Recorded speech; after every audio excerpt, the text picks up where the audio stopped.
Hello प्यारे बच्चों, आज हम पढ़ेंगे फ्रूट्स नेम हिंदी और इंग्लिश दोनों में। तो चलिए वीडियो को स्टार्ट करते हैं। APPLE apple. एप्पल मीन्स सेब। ORANGE orange.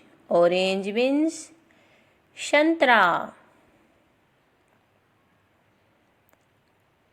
BANANA बनाना।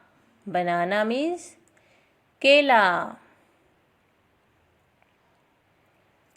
PAPAYA papaya. पपाया मीन्स पपीता।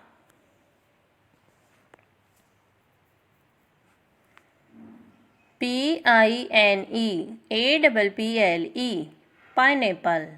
Pineapple means ananas।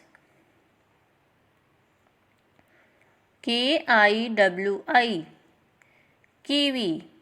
Kiwi means kiwi.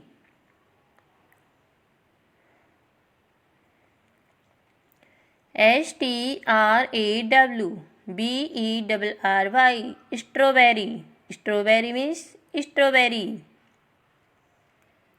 MANGO mango. Mango means आम।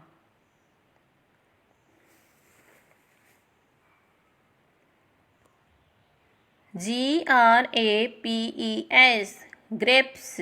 ग्रेप्स मीन्स अंगूर। DATE date. डेट मीन्स खजूर।